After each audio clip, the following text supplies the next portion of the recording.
श्री गणेशाय नमः, श्री सरस्वती नमः, श्री कृष्णाय नमः। देखिए, आज आपको श्रीमद् भागवत महापुराण के 11वें स्कंद का 7वां अध्याय श्रवण कराता हूँ। आप प्रेम से मन लगाकर श्रवण कीजिए।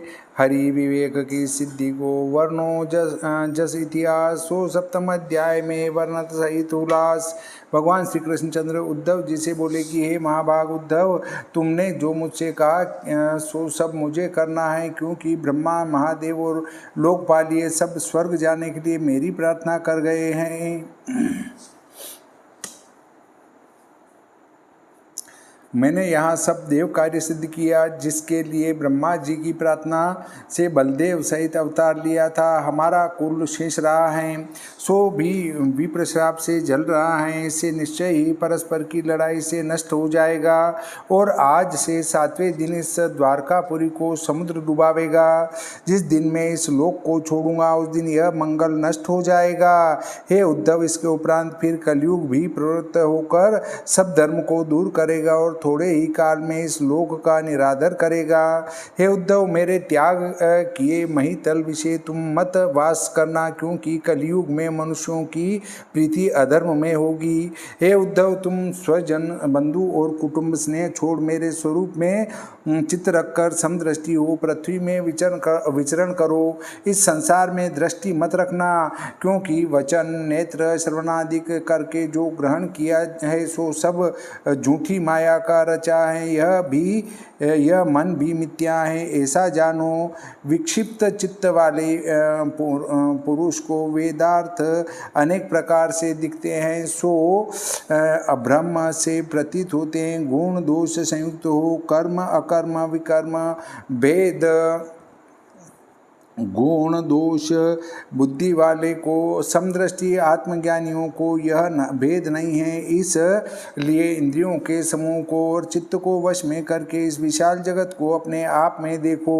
अपने को परमेश्वर में ब्रह्म रूप से देखो। यदि कहो कि विघ्न बहुत हैं, कैसे देखें? इसका उत्तर यह है कि वेद के अभिप्रायों का निश्चय कर उसके अर्थ का अनुभव मिलाकर आत्मा के ज्ञान से ही संतुष्ट और दीनता आदि भी आत्म रूप जानोगे तो कोई विघ्न न होगा। और जब तक आत्मज्ञान की प्राप्ति न हो तब तक वर्ण के अनुसार कर्म करें, फिर अनुभव प्राप्त होने पर विघ्नों से कुछ नहीं होता। शंका उत्पन्न होती हैं। श्री कृष्णचंद्र ने उद्धव से कहा कि हम पृथ्वी को त्याग कर परम धाम को जाएंगे, तब तुम पृथ्वी पर वास मत करना। तब श्री कृष्ण के वैकुंठ जाने के पीछे बद्रिकाश्रम में उद्धव ने वास क्यों किया?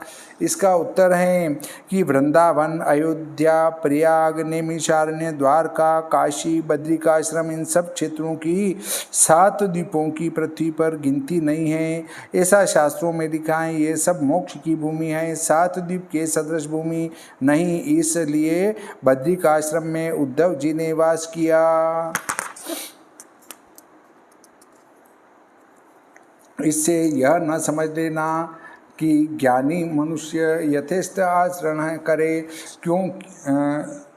क्योंकि जैसे बालक संकल्प विकल्प से रहित होने पर भी कोई कर्म करता है, कोई नहीं करता। इसी कारण गुण बुद्धि से रहित हुआ यह पहले कर्मों के संस्कार से प्रवृत्त होता है, किंतु न दोष बुद्धि बहुधा विहित कर्म को करता है, न गुण बुद्धि से सब प्राणियों का मित्र हो, ज्ञान विज्ञान का निश्चय वाला हो, सब विश्व को मेरा ही रूप समझकर देखेगा, तो वह पुरुष फिर कभी इस संसार में नहीं आवेगा। श्री सुखदेव जी बोले कि हे महाभागवत राजा परीक्षित, इस प्रकार जब भगवान श्री कृष्णचंद्र ने समझाया तो परम भागवत उद्धव जी प्रणाम कर तत्वज्ञान की इच्छा किए हुए भगवान श्री कृष्णचंद्र से कहने लगे।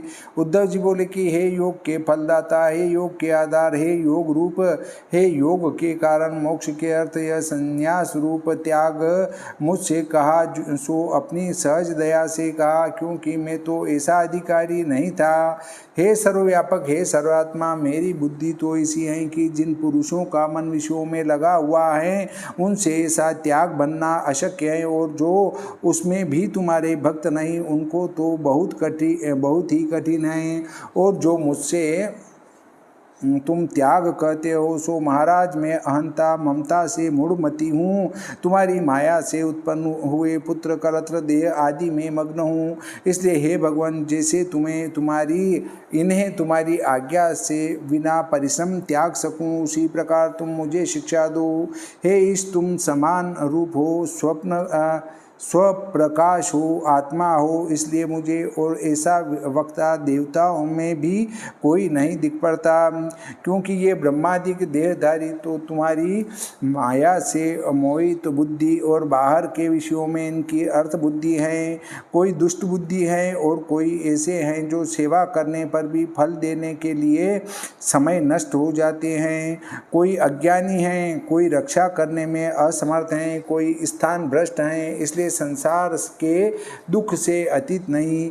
मैं अति विरक्त चित्त हूँ, इस कारण तुम्हारी शरण आया हूँ, क्योंकि तुम तो निंदा रहित हो, तुम्हारा काल से अंत और देश से पार नहीं, सर्वज्ञ हो, ईश्वर हो, तुम्हारा नाश रहित वैकुंठ स्थान है, तुम सब जीवों के आश्रय हो, जीव के सखा हो। श्री भगवान बोले कि लोग तत्व को अति श्रेष्ठ जानते हैं, वे मनुष्य बहुधा गुरु बिना ही अपने आत्मा को संसार से उद्धृत करते हैं, गुरु के उपदेश की अपेक्षा नहीं करते, अपने गुरु आप ही हैं, क्योंकि विशेषकर पुरुष जो प्रत्यक्ष अथवा अनुमान से विचारे तो आप से ही सुख पावे और सहज में अपने स्वरूप की प्राप्ति हो। पशुओं को अपने हित ज्ञान का कौन गुरु है, आप से ही अपने हित में प्रवृत्त होते हैं, इसलिए अपने आप ही गुरु हैं। अब यहाँ प्रत्यक्ष ज्ञान दिखलाते हैं कि जब जीव पुरुष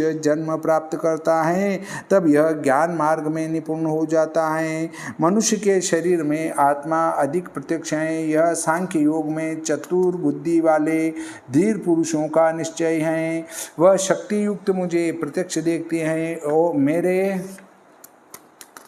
उत्पन्न किए बहुत रूप और बहुत शरीर हैं, कोई एक चरण है, कोई अर्ध चरण है, कोई नीचे चरण है, कोई चार चरण है, कोई बहुत चरण हैं, कोई चरण रहित हैं, परंतु इन सबों में जो पुरुष देह हैं सो मुझे अति प्रिय हैं। इस पुरुष देह में जो सावधान है वह अहंकार आदिकों से रहित मुझे प्रगट ढूंढ लेते हैं।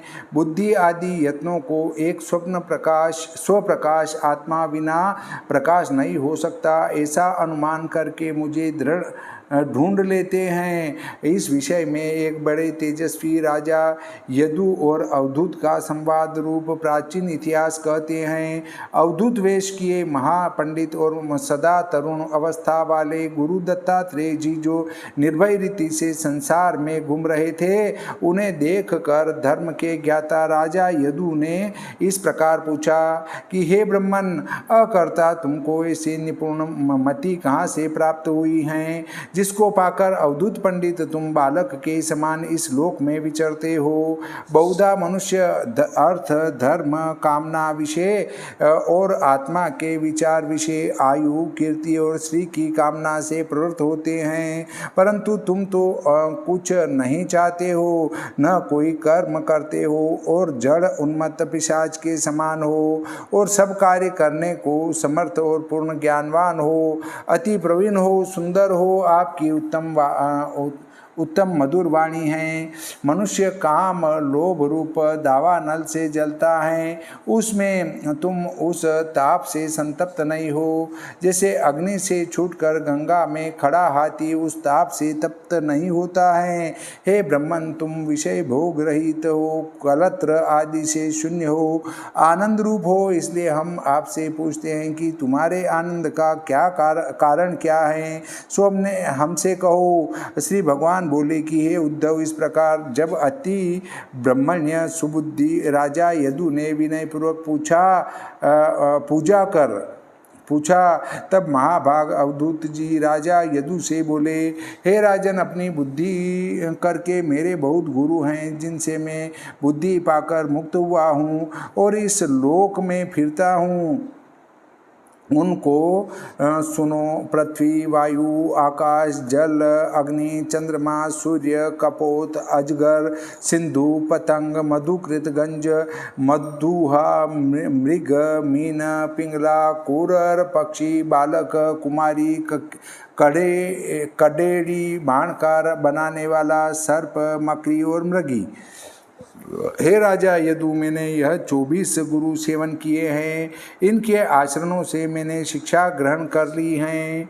24 गुरु बनाए थे भगवान ने भी। हे ययाति पुत्र, हे पुरुष सिंह, मैंने जाते हुए जहाँ जो शिक्षा जैसे ग्रहण की है सो उसी प्रकार कहता हूँ, तुम श्रवण करो।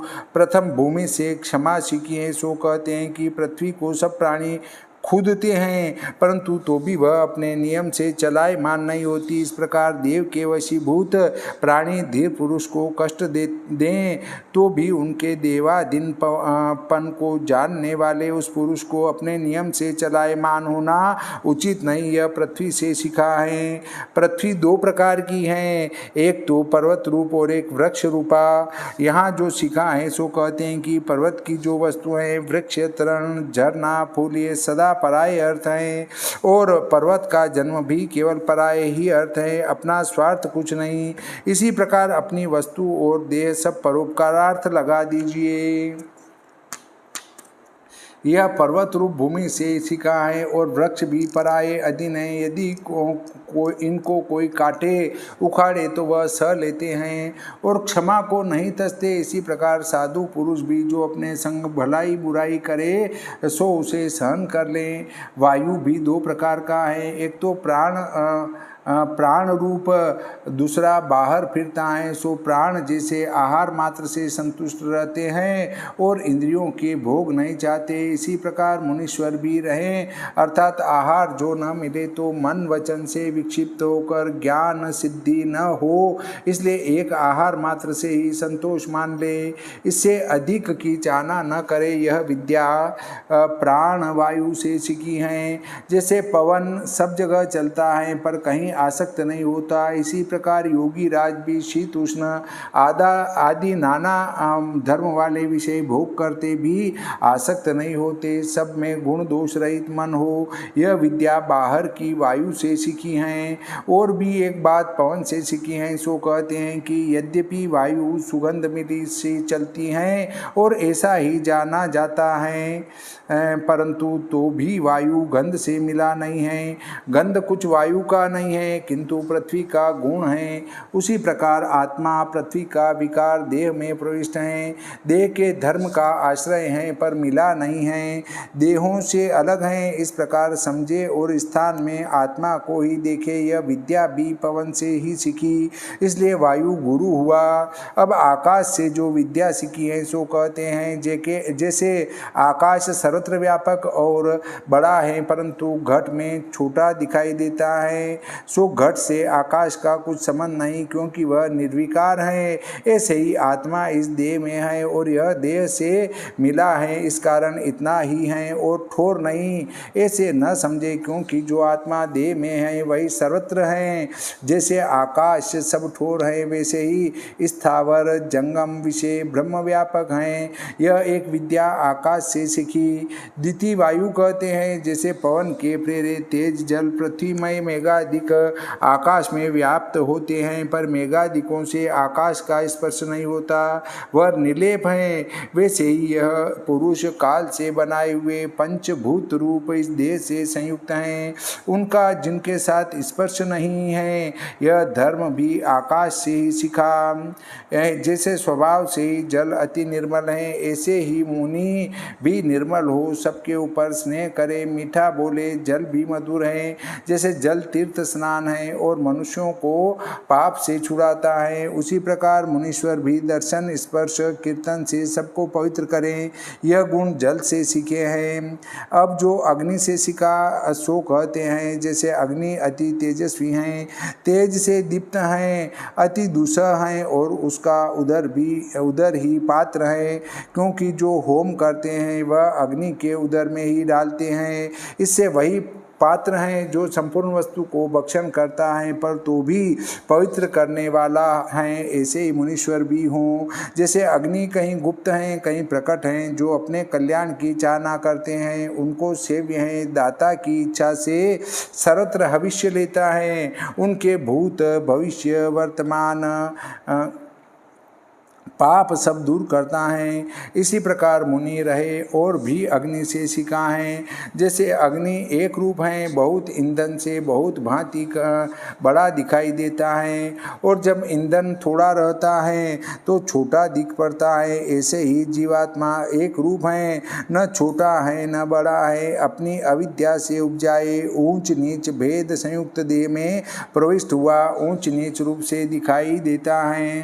चंद्रमा से जो शिकाएं सो कहते हैं, जन्म से मरण पर्यंत धर्म देह के ही हैं, आत्मा के नहीं। इसमें दृष्टांत कहते हैं कि जैसे चंद्रमा का मंडल सदा पूर्ण एक रूप है, नित्य वृद्धि और क्षय जो देखा जाता है वह कलाओं का है। जितना सूर्य मंडल से नित्य अलग पड़ता है इतना ही दिखता है, और जो जो मंडल के नीचे दबता है त्यों त्यों घटता है। इसी प्रकार आत्मा एक रूप है, अप्रकट गति काल से जन्म मरण